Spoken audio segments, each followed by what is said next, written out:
Oh, good morning. It is, where are we?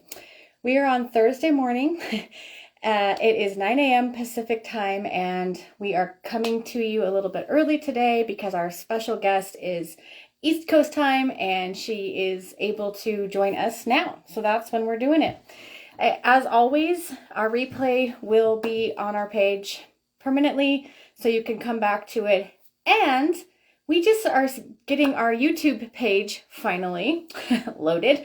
So we're going to start loading these into YouTube as well, and you'll be able to find them there. So be on the lookout for those to come. And I see her to come on in, but I cannot wait to introduce you guys to our special guest, Dawn Brolin, today. She is the tax guru. I hear you, Hey Dawn. girl, I made it. I figured it all out. I'm so grown up. You did good, except I don't have you on Oh, let's video. I only have you on see. Share audio. video. Here we go. Share video. Yes. Share. Is that working? Does that work? Not yet, but it takes a minute. It takes a minute to Share video. join. Yeah, it Come might on, just take a minute. video.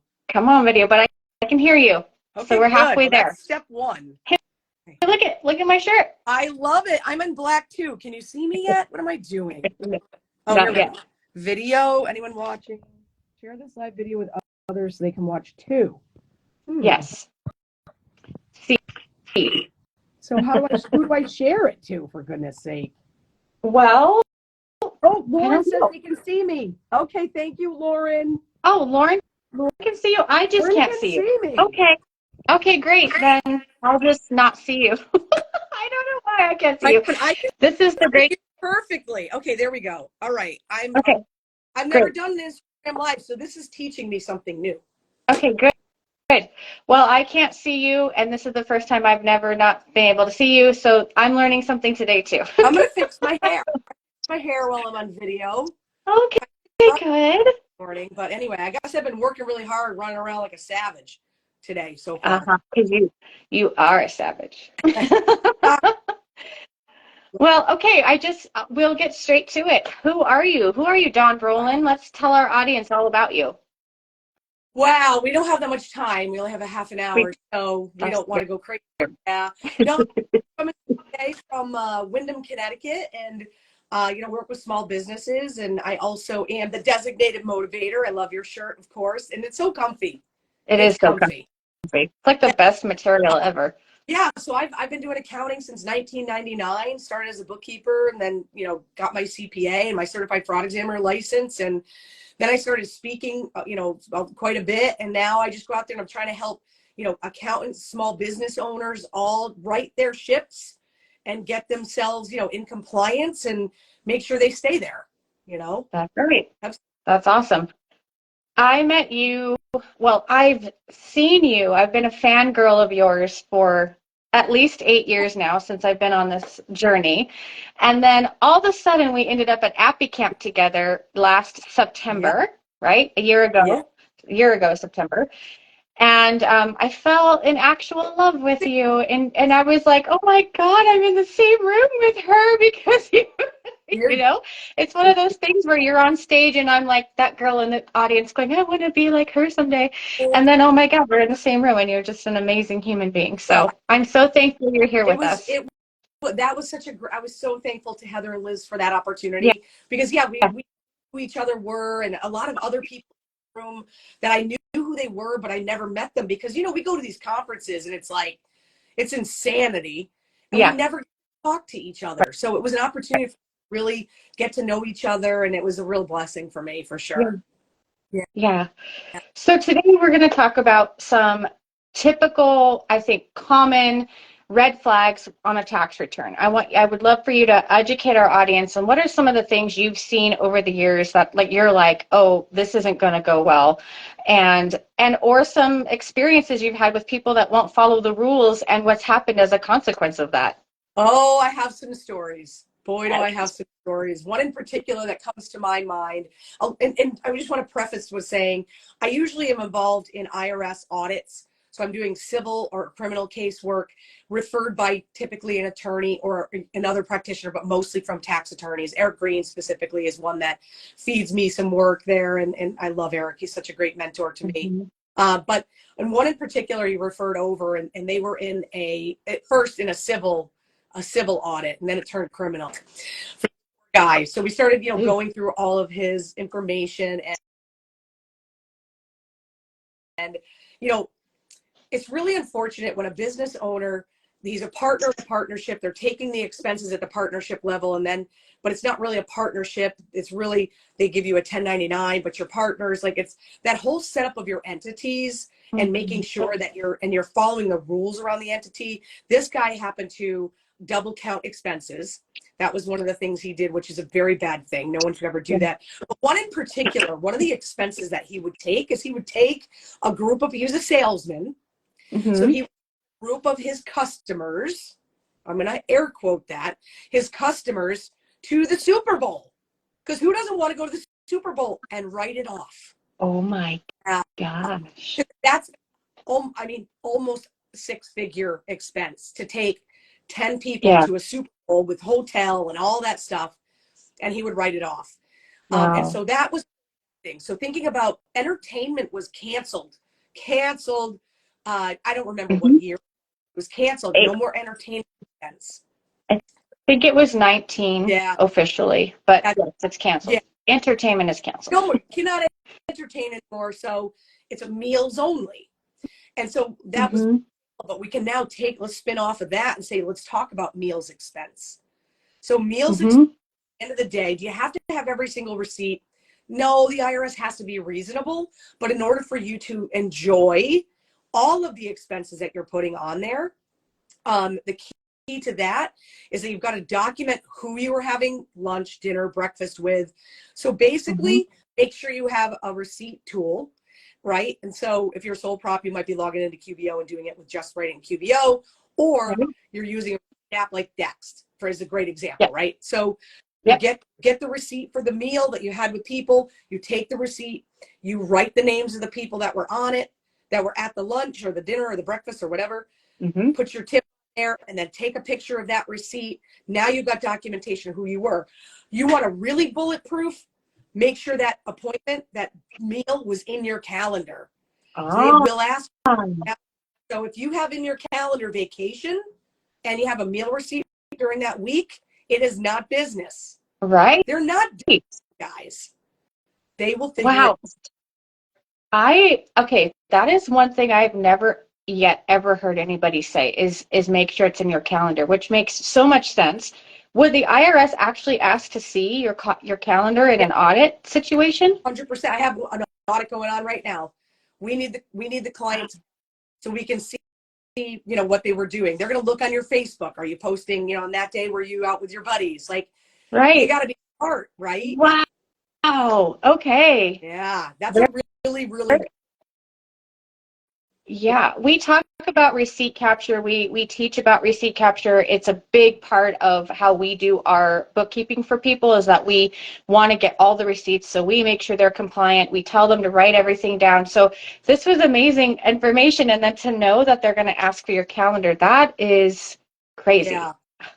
And it's not happened every time, but it happens. Of course, this is the worst part. It's dependent on the agent. So you'll get an agent that digs deep. You'll have an agent that's just kind of like skimming through one thing and they've got one red flag. And that's what we were talking about, the red flags today. Yeah. Another really one is this round numbers. Oh, yeah. Who are like, okay, advertising 5,800, meals 7,000, this 8,200. Yeah, no one's going to believe that you exactly spent an even amount of money on every one of your expenses. No. Right. So no, silly, but they do it. People, I think it's personally the importance of having bookkeeping as a business owner. Like, I get wicked fired up about business owners who are not willing to do their books. And I do that. The reason I get upset about that is because when they get audited, they're still going to point at the tax preparer for not doing it. Well, you know what? You sent me an Excel spreadsheet. Like, I don't have any idea where any of those numbers came from. That is not doing it. I tell people, if that's how you want to run your business, then go be an employee somewhere, because you're not being a responsible business owner, period. 100%.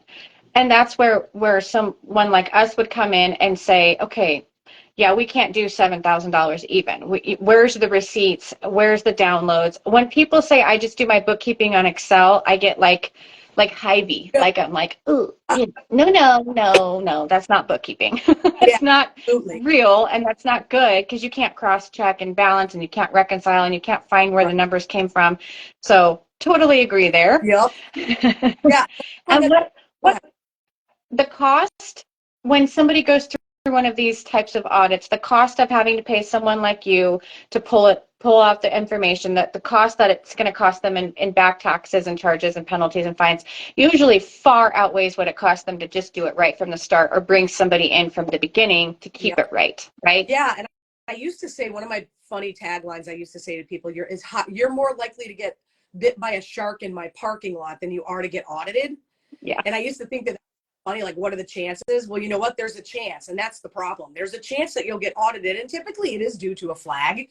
And Yeah. part of the reason why that happens is, at the end of the day, yes, an audit, it's $10,000 up front to your representative just to get started, Mm-hmm. because we have to communicate with the auditor. We have to pull all the information together. There's possibility that we have to recreate books, because that's an Yeah. opportunity. You get audited. Let's say you did keep your information in Excel, and yes, you were semi-responsible with the numbers that you came up with and that kind of stuff, right? Mm-hmm. But at the end of the day, if you want to redo your books, you know what that's going to cost you, Sam. You know that what I that's going to do. cost for creation based off of Yep. historical. And it is, I will say though, an opportunity for you to present additional expenses. So let's just say you went Yeah. through and you read all your books and you were like, you know what? I didn't make $40,000. As a matter of fact, I only made 10. And now you may find that your liability goes down Right. because of an audit. But Yes. usually the flags are there enough to know something was done incorrectly. And a lot of times, sometimes it's because the business owner doesn't understand what kind of entity they are. So, Mm-hmm. member LLC, I should be on payroll. If I'm a partnership, I should be tracking guaranteed payments and paying tax on that. If I'm an S Corp, there should be reasonable compensation. If I'm a C Corporation, you can't distribute money out of your C Corp unless it's in the form of wages or dividends. If you have a loan to shareholder on your balance sheet, bang, there's your flag. You cannot, Yeah. unless you have a formal note document and you're actually making payments back. So let's say you're a C corporation, you borrow 100 grand out of your bank account, you're buying a house, you want to put down 100 grand. You put an actual real note together. I suggest have an attorney look at it, although you can get a template offline. I don't think they get too picky about that. Draw up a real mortgage, a real note for the 100 grand, an amortization schedule, the amount that's going to be paid every month, and you have the history that you've been paying it back every month, you might be okay. And those are the types of things that people, when they make decisions and they put things on their books, and so many times, as you know, Sam, if you're not doing your books regularly as ongoing month by month, and you only Yep. do it at year end, you are setting yourself up for absolute failure, because Yep. now your tax preparer can't help you. You get audited, it's Right. too Too late. late. Too late. Yeah. Yeah. Too late. We actually touch our clients' files daily Yeah. because our philosophy is at any point in time, a business owner should be able to run a report or know what's going on, or we should be able to find stuff as it's happening instead of waiting for our quarterly meeting, or something. So it's just been so many times where we see something and we can reach out to the customer and say, Did this is right? We just think this looks odd. And they didn't even know it happened. But Right. because they have someone kind of watching their back and understanding what's supposed to be right and wrong and what's coming through and watching it, we're able to help catch that. But I can't tell you how many times I've talked to people that are like, oh, I just do all my bookkeeping in December. I throw it all together and then I just hand over my reports. And they think it just sounds like it's no big deal and it's not a lot of work and they don't want to pay for that. But like you just said, they have no idea what they're missing. No idea. And those are, so, Mm-hmm. move to this other great one. This is a great one. Okay. Mileage. Oh, Mileage. yeah. Had Mm-hmm. an audit in an audit. Okay. This person delivered medical supplies up and down the 95 corridor on the East Coast, clearly Mm-hmm. delivering hospital beds and, like surgical tables and that kind of Mm-hmm. stuff. Gets Mm-hmm. auditors like, where's the mileage log? We're like, we have to recreate the mileage log because he didn't use a mileage log, Right. a log or an Now, I always tell people my IQ, like anyone can do it. Anyone Yep. can do mile IQ, right? Yep. We recommend Mile IQ, or now it's really built into QBO even. Yep. So something Mm-hmm. that keeps Yeah. track of your money. And so Mm-hmm. the client was like, okay, so we have toll receipts, we have calendars, we have invoices, delivery dates, we have all of this stuff from his home, his whatever, his facility. Mm-hmm. Out everything because there wasn't a mileage log. We had to take it to appeals, go through appeals. It was a nightmare. This guy ended up owing a ton of money in tax because he didn't keep a mileage log. Again, based on the auditor, you'll get some auditors will be like, yeah, you got toll receipts, you have substantiation, you have some substantiation, but they want mileage. But that's a really obvious. He was obviously traveling with a big box truck to deliver medical equipment, and that didn't even matter. So imagine with an F-250 driving around from construction site to construction site with no mileage log. They're going to say, we don't care, too bad. So yeah, wow. Yeah, vehicle deductions are huge. They are. And that is, though, also one of the biggest write-offs you can have is mileage. So it's a benefit for you to track it because you can get your write-off. But if you don't track it properly, it could cause problems for you also in the future. Yeah, and again, as thinking about the entity type that you are, if you're an S corporation, you need to establish an accountable plan. You have to reimburse yourself for mileage. You have to reimburse yourself for home office. And here's what infuriates me more than anything in the whole wide world when it comes to tax. Okay. Yeah. This, for small business owners who are like, I don't like, we've moved to 100% subscription pricing, right? That's what we're doing. Hey, client, you're an S corp. I want to be able to write off my home office. Well, you've got to have an accountable, but you've never told me that before. Well, you never want to pay for my advice. All I have to sell is my brain. I'm not going to give you for free.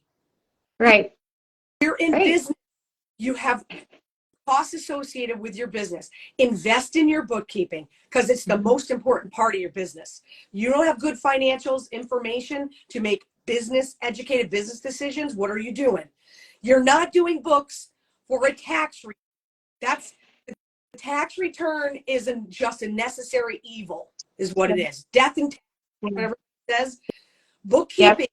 Yep. And I think what a lot of business owners think is bookkeeping is a choice. It's an expense. Do I really want to invest? And I don't want to spend a lot of money. Well, you're not spending money. You're investing money in your business.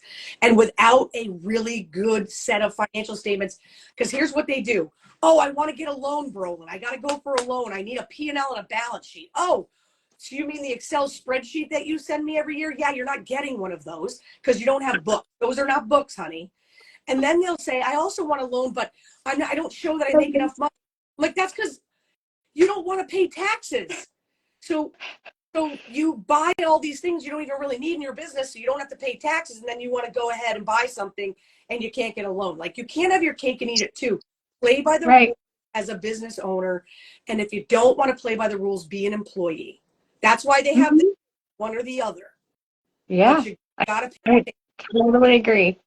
I love how you said it's an investment because you're actually investing in not having these issues in the future, not having the penalties and the fines. I talked this month, we're focused on 1099 education. Oh. And so one of the things I talked about was a couple of my horror stories of things I've seen, and just a few of them. And one of them was that somebody had to pay $5,000 per instance that they didn't 1099 somebody, because even though they qualified as a contractor and they were being paid correctly, they didn't have the proper documentation, which is compliance, and they didn't issue the 1099. So they got fined in a random audit. So they didn't even do anything to trigger this audit. And the auditor said it themselves. This was just a random luck of the draw. And it was $5,000 per vendor that they hadn't 1099. Do you have any issues or advice around 1099s and taxes? Oh my goodness, 1099s. Well, there's a new file requirement. If you have more than 5, you have to e-file. Which I don't know. I don't care if you have one 1099. Why are you paper filing anything? We don't. We've e-filed for years before it was like the cool thing to do. You were a cool kid before there were cool kids, is what it was. Yep. But yeah, with the 1099 1099s, I had an audit, and the client did not issue the 1099s. Now, this guy got lucky. He had an audit. It wasn't a 1099 audit. It was a full-blown audit, but he had subcontractor expense, and he didn't issue 1099s. And I said, well, I know it was 3 years ago, but what if we issue them now? Would we be okay? And he's like, yeah, you just have to have issued them. So this guy got lucky in that he didn't. He said as long as all he cared about was him taking the deduction. So Right. So they, yep, if you go ahead and issue them, we'll keep the deduction. You're good. We're fine, right? But 1099s, even if they're a corporation, you got to have the W-9 on file. Yes. The W-9. Thank you. You have, listen, this is the rule. Everybody wants to get paid, right? So everybody wants to get paid. That's what we're all out here doing. We're humping for cash. Right. That's what we're doing. Oh, I'll talk about cash in a minute. So you make payments to people before you pay them, because some people still use checks. I get that. Before you pay them, that check, you're exchanging paper. I'm giving you a check, but you're giving me a W-9. You can't have the check unless I get the W-9. Am I right? I love hearing this from someone else than me, because people, I think they look at me sometimes like I'm, talking a different language. Like, why do I even need it if they don't get a 1099? Because you're supposed to have it. It's cool. Over $600. And people will say, well, I'm only paying them $200. I'm like, well, it's February. Doesn't matter. Another Right. Like, why is common not common, Sam? I don't get it. It is so common. Oh, well, I don't think I'll ever use them again. Okay, well, then you'll never use them again, but you still have the form on file, and just in case. And I've seen this so many times where somebody has said, oh, I won't use them again. And then in December, they all of a sudden use them again because maybe they couldn't find anybody else for $401 or something. And now they're over $600 and they never got the form. Right. And it does not get easier and easier to chase these forms because people don't want to pay taxes on the money that they're making. So they don't want to give you the form to make sure that they pay their taxes. And so, yes, thank you. Yeah. Thank you. It's like, it's not that complicated. You even set up real crazy. Let's go over the top.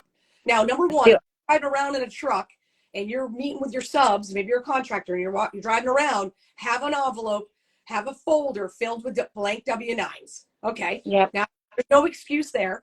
Then, if you're like, no, I'm pretty technology savvy. Okay, get yourself a DocuSign account and set up a W-9 as a template. That's what we do. And we'll say to the clients, we'll say, hey, give us the name and email address. We'll shoot them off the line. They'll fill out electronically, and then we'll let you know you can pay them. And we take that kind of control. Like, you got to have, and you need to be paying attention to, I guess I just don't understand sometimes how, we are so relied upon it. And believe me, we're all willing to do everything it takes to do the best we can, everything. But unless there's a constant communication, this is what I try to explain to my clients as we've moved to subscription pricing. To them, it's mind blowing. And it's like, how is it going? Like, you want my advice? I can be more proactive. I can come to you. I can help you with more things, because if you're just paying me to do a tax return or you're just paying me to do your bookkeeping, I'm not checking up on your workers' comp. I have a client trying to make me help him get his property taxes lowered. I go, dude, I'm a tax accountant. Doesn't mean I know how to swindle the town by creating an orchard in your extra acre to make it agriculture so you don't have to pay property taxes. Like, that's a bit, you're going out of control. Yeah. Like, I don't know anybody who's a decrease your property tax expert out there. And if there is somebody out there they want to do that kind of work, please call me. Yeah. Because I have this one guy asking for it, which I still think is a little wacky, but but we are willing to be more proactive with you and help you with things like W-9s. Because you know what? The last thing we want to be doing in December is chasing W-9s, because it's the holidays. We want to take a break. I want to take a break. And certainly in January, we have a very limited time to file those 1099s. You can ask for an extension.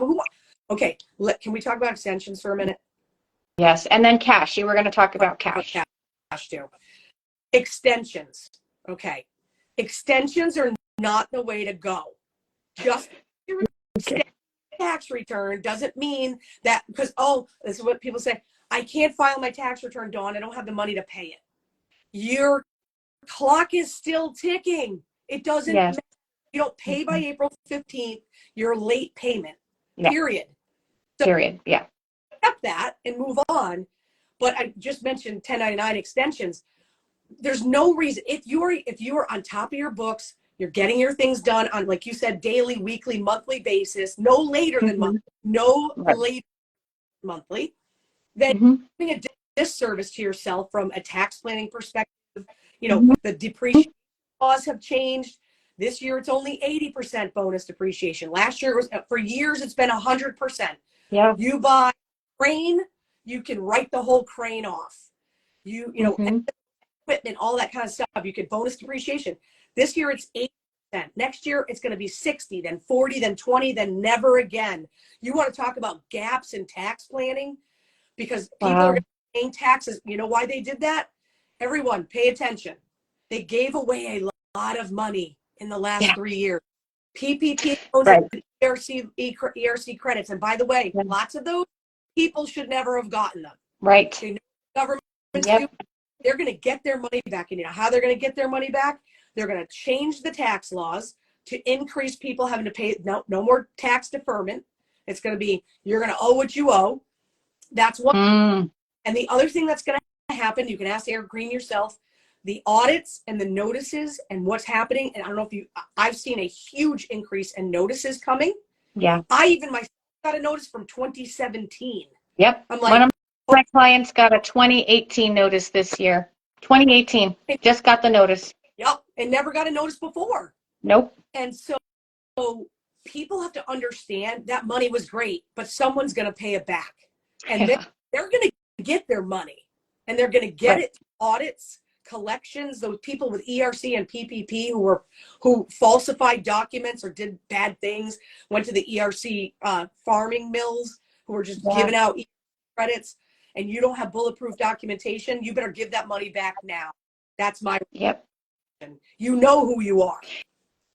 And the people that are getting these aren't doing the amended tax returns that they're supposed to do. So we have several customers that we're still in the process of getting them their ERC. And one of the things we're definitely doing is we're creating the necessary reduction of wages for the years that they are getting their money, and making sure they're amending, because that's part of the program, what you were supposed to do. But so many people are, and CPAs are saying we don't want to, we don't think you need to, no one's really looking. And I've heard that now several times from CPAs, and I think it's because they just don't want to do the work to rework the books the way they were supposed to have been according to the rules of the ERC. Yeah, the amended returns are going to be a nightmare. Now, some people, everyone has their mixed views. I mean, my belief is, not that this is what I'm doing, my belief is that these guys are cash basis taxpayers. Make them pay tax on it in the year they receive the money. Yeah, like, it's I agree. So dumb, but that's not what the IRS guidance is telling us. It's saying amended returns. So imagine an S corporation or a partnership with 2, 3, 4 partners. You have to amend the partnership at the entity level, and then amend all those individual returns. You're talking 15 grand per year. So if you had a credit in 2020, you have to amend 2020, 21, 22, 23, and beyond. And it's a lot of clients don't want to pay for it, and the practitioners don't want to do it. So I huge niche out there right now for tax preparers. For tax preparers, like, I need more tax work. Be an expert at amended tax returns. People will send them to you all day long because nobody wants to. You don't want the client long term. What you would do is you would take those clients, amend those tax returns, and then that practitioner would take. Then that'd be part of your agreement. You wouldn't take the client, but you would do the amended returns up until the current year, give it back to the practitioner. Then they could just have that beginning year balance to move forward and move on. And nobody wants to do it. Buyer. Nope. Tax. Okay, we're sorry. Cash. Let's talk about cash. And I have a few things to say about this too, because I hear it from people, and I always want to go la la la la la. Yeah. La la la la la. Because they'll say, oh, blah blah blah, and I'm like, I shouldn't know that. Or now that I know that, we're gonna have to do something right about it. So, tell us about your tax return red flags on cash. Well, so cash is okay. Cash is great. Cash is wonderful. The problem is, the IRS doesn't care if you pay a subcontractor $1,000 and you pay them in cash. You're like, it would have cost me $2,000, but I'm going to pay him $1,000 in cash. Mm-hmm. You're tax on that $1,000 because you're not writing that off. If you're not going to, if you're going to say to the subcontractor, I'm going to give you cash because you want cash, I'm still issuing you a 1099 for $1,000. Yes. That's okay, right? It's right. The problem is when, oh, I paid this guy cash, so I want you to record an expense on the books for $300 in cash, and you're like, wait a minute, you got cash. There's nothing wrong with it except that you track it and report it properly. That's the properly. key. Yeah. Yes. I've seen a lot of times where, so we reconcile our customers' accounts to their point of sale system. So Square, Clover, whatever it is, we go in and we physically look at what the expected cash was versus what's been deposited, and we offset any differences to distributions or draws or whatever their entity states, because it's missing cash. It's gone from your company, so it has to go somewhere. But I've seen it so many times where people are like, well, I just keep my cash, so let's not worry about that. And I'm like, well, but that's not what's right, and that's not what's in your point of sale system. So if you ever get audited, the point of sale system tells the truth, and your books aren't going to match, and now we have a problem. So keeping cash doesn't mean it's not being reported somewhere, because especially with Venmo and PayPal now having to report their transactions, the point of sale system is having all of the data there. You know, what's the process of when you're audited? Do they ask for, I want to see your Clover reports and I want to see your books? Do they cross-reference information like that? Absolutely. As a matter of fact, in an audit, they're going to look at your bank statements, and if they see payments to PayPal or money in from PayPal or Venmo, they want those statements. And by the way, if you're in business, be sure to grab those on a regular basis, because they don't hold them forever like a Bank of America that'll have statements for since you've had the. But with PayPal, Venmo, all those kind of apps, they don't necessarily keep, well, I think PayPal keeps all the history, but I know that Venmo is really hard to get statements from, but you got to get them, download them into Excel so you have them. They're kind of funky. Cash apps, any of those things, you still need to get that from the vendor. Don't just count on your bank statement, because the auditors are going to ask for that. And certainly, the theory behind Bookkeep, which is why I love their tool, which, you know, they're pulling the data out of PayPal and out of Square and out of these things, because there's a difference between revenue recognition and cash flow. Revenue is exactly what you're saying, where, you know, the point of sale is reporting gross sales. They don't care how you got paid. No one cares. It could be 5 children you received in payment for something. You know, I would say, pay me in kids. I don't want anyone else's. So, but if you think about it, revenue is one thing, gross revenue, and then the cash, which, by the way, I may sell 10 grand today, but the money may not show up. The cash might go in tomorrow. Checks will go in, cash and checks maybe tomorrow, and then maybe 2 for the Amex and 1 day for the Discover and whatever. Yep. That's not the recognition of revenue. The actual getting and how you're paid is not revenue. It's sales and then cash flow after. And people don't see there's a difference between those. That's exactly what you're saying. Yep. Oh my gosh, I wish I could keep you on for like 6 hours, because I know we could just keep talking that long, but we're pretty much done, and I want to thank you so much. But how do people reach out to you if they have tax issues, if they're going through audits, if they want a consultation on what they can do tax-wise? How can they get a hold of you? And we'll put it in the comments as well. But sure, yeah. So you can either, like, if you want a consultation, or in an audit, or you're in collections, or there's an issue from a tax perspective, you just call our office, Tracy, at 860-359-9185. Nate, I love you, man. I miss you so much. Please call me. Dawn is the best. Sure. Nate, you're right. For some people I am. For some I'm not, and I'm okay either way. And then LinkedIn. Jump on LinkedIn, Dawn Brolin, or Instagram here. The Designated Motivator is a great way to get in touch with us. We've always got people monitoring messages and making sure, because there's so much going on. Or simple email to dawn@powerfulaccounting.com as well. So, but I want to thank you for having me on. I would do anything to hang out with you, girl. Yeah. Anything. Well, I'll see you Sunday. So thank you so much. Thanks to our audience. Again, if you didn't catch us live, the replay will be here, and we will see you all next time. Thank you. Everybody, let's go. Bye.